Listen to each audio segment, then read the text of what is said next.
Time in YouTube, and welcome back to another episode of Deck Analysis. Today we are looking over a Mega Rayquaza EX build, so if you guys are hyped and ready for this week's matches, make sure you hit that like button because it is greatly appreciated. Lets me know that you guys are enjoying this TCGO content. So for this week, I thought we'd try out one of the big, bad, new, well not new, but one of the stronger archetypes that are currently in meta. So we start out with actually one of my favorites because it's all creature based, is Mega Rayquaza, the 220 colorless Pokemon with Delta Evolution. You may play this card from your hand to evolve a Pokemon during your first turn or the turn that Pokemon came into play. So turn 1, I can get a Mega Rayquaza on the field. Beautiful! Perfect setup. As long as I've got everything I need, it works out pretty nice. We have the attack Emerald Break. 3 colorless energy does 30 times the number of benched Pokemon you have. It's strong because we rock it out with Skyfield. Now this is a very, very straightforward, easy, non-complex strategy. Everybody knows it by now.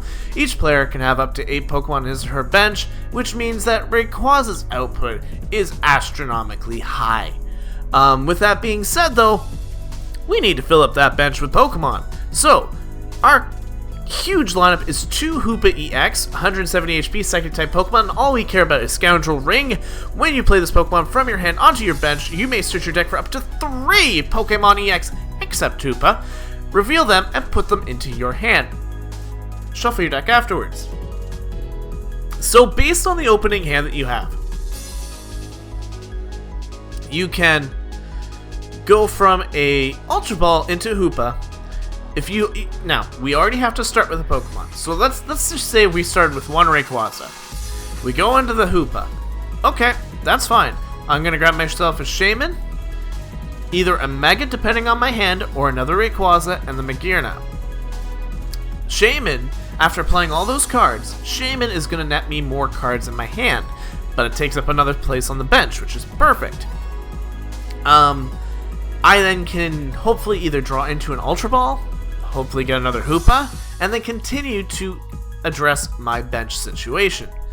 To make sure though that we don't just have Mega Rayquaza as our attacker, I am running 2 Cobalion, 120 HP, Steel type Pokemon. Quick Guard is its first attack for 1 Steel energy. Prevent all damage done to this Pokemon by attacks from basic Pokemon during your opponent's next turn. This Pokemon cannot use Quick Guard on the following turn. Alright, so it's got Protect. It also has Revenge Blast for 2 Steel Energy, 2 simple Steel Energy. It's going to do 30 damage, plus 30 more for each prize my opponent has already taken. So in an EX heavy deck, the likelihood is they're going to get 4. So you're looking at 3, 6, 9, 12. So 150 damage isn't bad. Isn't bad at all. And the likelihood is, depending on the situation, we could get a knockout with Cobalion. And it also stops us from being completely stopped by Glaceon or something that runs Mega Evolution stoppers. So things like Faded Town, those things are going to start to become a little bit more common. Just to quickly go over the other 2 Pokemon that were mentioned previously, we are running Shaman EX, 110 HP, colorless Pokemon. The only thing we care about is setup. When you play this Pokemon from your hand onto your bench, you may draw cards equal to 6. You can draw your cards up until 6 in the hand. Beautiful. It does have the attack Sky Return, which we can use for 2 colorless energy, 30 damage. Return this Pokemon and all cards attached to your hand. So it's a great card, fantastic ability, fantastic way of getting cards back. It's a nice card. And Magearna is very special. 160 HP, Steel type Pokemon, has the ability Mystic Heart. Prevent all effects of your opponent's attacks except damage done to each of your Pokemon that has any Steel energy attached to it. So this actually protects us from being special conditions. I think it stops us from Red Jays. No, that's to the Pokemon. Pretty much any ability that is supposed to affect Mega Rayquaza doesn't. That's beautiful. Why wouldn't I want to run it? With that being said though, let's take a quick look. I got hair on my tongue from my kitty cat. Let's take a look at the item cards that we're using. So again, I'm about to get into this. There's one item I'm going to immediately start with that is going to be a very huge contradictory based on how Rayquaza plays. Super Rod. I'm only running one in this particular deck. A lot of people probably would recommend running 2 or 3 because a stadium called Parallel City is the bane of Rayquaza's existence. The minute it comes out, Rayquaza dies. So, 1 Super Rod may not be enough. I'm running 1. But at least there's some cards coming in evolutions that will be able to possibly help this deck out a lot more. We're running 2 Mega Turbos. Pretty much, if an energy is in the discard pile, Steel Energy is in the discard pile, we can Mega Turbo and get that energy back onto Rayquaza, which can get you a turn 1 fully set up Mega Rayquaza. If you ditch a Steel Energy through Ultra Ball, have a double colorless energy in play. Play the double colorless energy on Rayquaza, Mega Turbo the Steel Energy on a Mega Rayquaza, boom! I've got a full set up Mon ready to go. Next up, to get that synergy going, we have those 4 Trainer's Mail that are staples in pretty much all decks now. We have 4 Ultra Balls, as previously stated, 4 VS Seekers, because supporters are still huge in the metagame, even if you cannot Battle Compressor them out.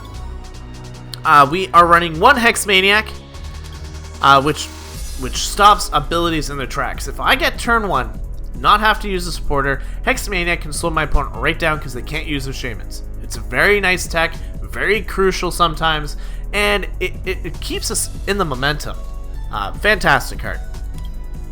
Next up is 1 Lysanders, which one of your opponents bench Pokemon with one of his or her active. We are running 2 N. Each player shuffles his or her hand into his or her deck, then each player draws a card for each of his or her remaining prizes.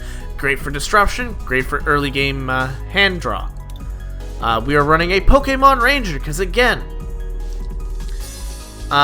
we don't want to get stalled out by Jolteon, which we won't. It's more Glaceon that will get stalled out by.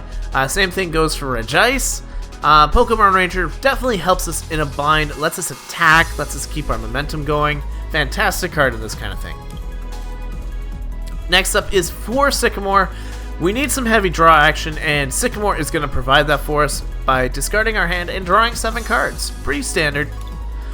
We have 1 Skyla because there are a ton of item cards here, and I want to be able to get into the right ones at the right time. I don't like not running a Skyla.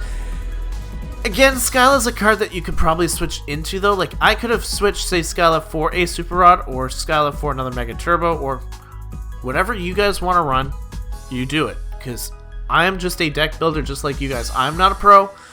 I build these for fun, test them out just for fun. And if you guys see a deck that you guys enjoy and you kind of build on it, let me know what kind of text that you guys put into it, or what differences you made to make your deck work better, or at least seem better. We've gone over Skyfield. We have 2 Float Stones. Get those Cavalians, those Magirinas, those Hoopas, those Showmans out of the active spot because it's going to happen a lot. We're running 4 Rayquaza Spirit Link because we have 4 and 4 of the Mega Rayquaza line. We have 4 double colorless energy, and to wrap up today's deck, we have 5 Steel Energy. This way we can get everything, kind of hope for it. Another card you could also run in the deck is possibly Professor's Letter. That way you can get the 2 Steel Energy, possibly discard them by using an Ultra Ball. Synergies, beyond synergies happen all the time. With that being said, though, the deck runs very straightforward. Set up Mega Rayquaza as possible, as fast as possible. Emerald Break, Emerald Break, Emerald Break. Lose Rayquaza? Okay. Set up another Rayquaza. Easy. Hopefully, this deck will do fantastic, and we're going to see how it runs in two fantastic matches coming this week. I know I've got one. The other one's kind of iffy, but we'll see how it goes. But that is all for today's deck analysis. Thank you guys so much for watching. Again, if you enjoyed this video, make sure to hit that like button because it is greatly appreciated. It lets me know that you guys are enjoying these and want more. But that is all for me. Thank you guys so much for watching. Again, I'll catch you guys in the next video. But until then, time out.